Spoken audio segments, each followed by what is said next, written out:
Hey guys, welcome back. This is Vinod Pareek. Friends, आज हम सीखने जा रहे हैं बहुत ही अच्छा टॉपिक जिसका नाम है व्हाट इफ। क्या होता है ये व्हाट इफ, इसका इस्तेमाल कैसे करते हैं, इसका रूल क्या है, हम सब इस वीडियो में जानेंगे। तो चलिए शुरुआत करते हैं हमारे वीडियो की।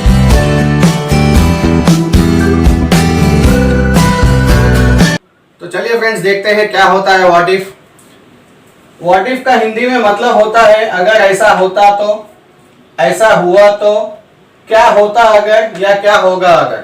ठीक है फ्रेंड्स, कई बार हम ऐसा बोलते हैं कि क्या होता अगर वो यहाँ आ गया तो, या क्या होता अगर वो यहाँ नहीं आता तो इन सिचुएशन में आपको व्हाट इफ का इस्तेमाल कर कर बोलना है। दोस्तों, एक चीज और यहाँ पर आपको याद रखनी है, व्हाट इफ कंडीशन का इस्तेमाल हम सिर्फ प्रेजेंट इंडेफिनिट और पास्ट इंडेफिनिट टेंस में ही कर सकते हैं।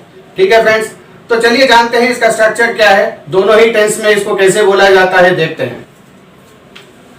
स्ट्रक्चर है प्रेजेंट इंडेफिनिट टेंस का। अगर आप पॉजिटिव स्टेटमेंट देते हैं, यानी अगर आप पॉजिटिव में बोलते हैं, तो सबसे पहले आपको व्हाट इफ का इस्तेमाल करना है, उसके बाद में सब्जेक्ट, उसके बाद में वर्ब की पहली फॉर्म। अगर आप ही, शी, इट यानी थर्ड पर्सन सिंगुलर के बारे में बोलते हैं तो आपको यस, यस, आई एस लगाना है। अगर आई, यू, वी दे के साथ आपको बात करना है तो आपको वर्ब को V1 फॉर्म में रखना है, उसके बाद ऑब्जेक्ट। अगर आप इसको नेगेटिव में बोलेंगे तो कैसे होगा, सबसे पहले फिर से व्हाट इफ को लगाना है, फिर उसके बाद सब्जेक्ट लेना है। सब्जेक्ट अगर आई, यू, वी, दे होता है तो उसके साथ नेगेटिव फॉर्म होगा डोंट। ही, शी, इट होता है या किसी एक सिंगल पर्सन का आप नाम बोलते हैं तो उसके साथ होगा डज नॉट, फिर V1, फिर ऑब्जेक्ट। चलिए कुछ एग्जांपल्स देखते हैं। पहला एग्जाम्पल है, अगर वह यहां आ गया तो। मान लीजिए अगर आप किसी से बोल रहे हैं अगर वो यहां आ गया तो क्या होगा, आप एक क्वेश्चन कर कर, एक कंडीशन बताकर अगर ऐसा हुआ तो उसका रिजल्ट क्या होगा, ये जानने के लिए हम व्हाट इफ का इस्तेमाल करते हैं। तो जानते हैं पहला एग्जाम्पल क्या है, what if he comes here, मतलब वो अगर यहां आ गया तो क्या होगा। ठीक है फ्रेंड्स, दूसरा एग्जाम्पल है, what if I don't return your money back, अगर मैंने तुम्हारे पैसे ना लौटाए तो, या फिर अगर मैं तुम्हें पैसे ना लौटाऊं तो तुम क्या करोगे।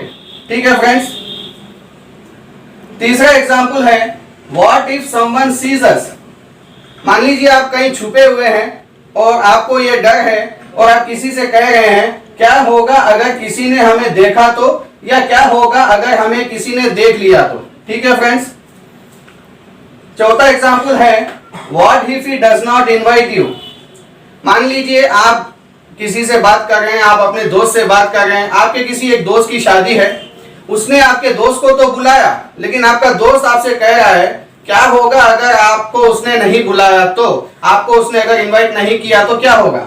तो उसको इंग्लिश में कैसे बोलेंगे, what if he does not invite you. ठीक है फ्रेंड्स, एक्चुअली इनवाइट का मतलब होता है आमंत्रित करना, लेकिन मैंने हिंदी में यहाँ बुलाया लिखा है तो कोई खास बात नहीं है, चलता है।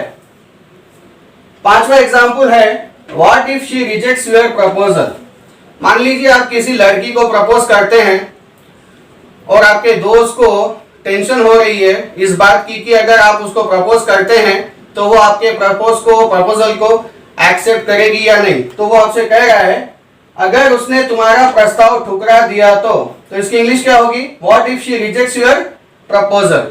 ठीक है फ्रेंड्स, तो चलिए आगे बढ़ते हैं और जानते हैं इसको पास्ट इंडेफिनिट टेंस में कैसे यूज करना है।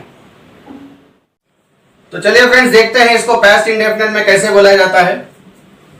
पास्ट इंडेफिनिट का स्ट्रक्चर है, पॉजिटिव स्टेटमेंट में सबसे पहले फिर से आपको व्हाट इफ को लेना है, उसके बाद में सब्जेक्ट, उसके बाद में वर्ब की सेकंड फॉर्म, ठीक है, उसके बाद ऑब्जेक्ट। नेगेटिव में बोलना है फिर से what if, subject, did not. Past में नेगेटिव फॉर्म को बोलने के लिए डिड नॉट का इस्तेमाल किया जाता है, उसके बाद में वर्ब की पहली फॉर्म, फिर ऑब्जेक्ट। चलिए एग्जांपल्स देखते हैं।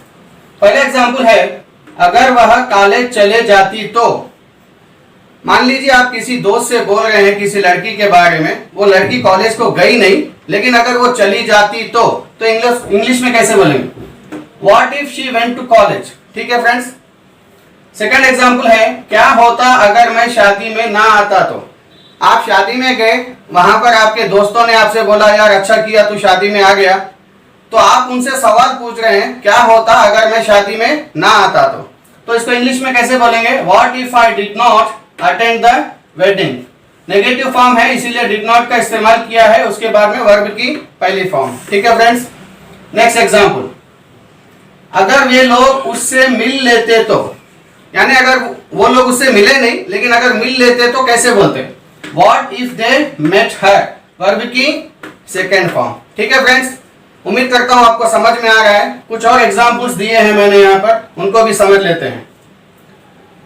What if he does not lend you, क्या होगा अगर उसने तुम्हें उधार नहीं दिया तो। उधार देने को लेंड बोलते हैं फ्रेंड्स। ठीक है, नेक्स्ट एग्जांपल है, what if he proposes before me, आप अपने किसी दोस्त को बोल रहे हैं क्या होगा अगर उसने मुझसे पहले प्रपोज कर दिया तो। ठीक है, नेक्स्ट एग्जांपल है, what if we talk to him, क्या होता अगर हम उससे बात कर लेते तो। लास्ट एग्जांपल है, what if they arrive late, क्या होता अगर वो लेट पहुंचे तो, या क्या होगा वो अगर लेट पहुंचे तो। ठीक है फ्रेंड्स, मैं उम्मीद करता हूं कि आप सभी को ये टॉपिक समझ में आया होगा। अगर थोड़ी दिक्कत आ रही है तो आप बार बार इस वीडियो को देखें ताकि आपको और अच्छे से समझ में आ जाए।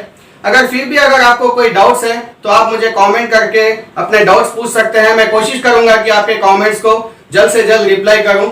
ठीक है फ्रेंड्स, बार बार इस वीडियो को देखें, keep practising, take care and bye. Thank you friends.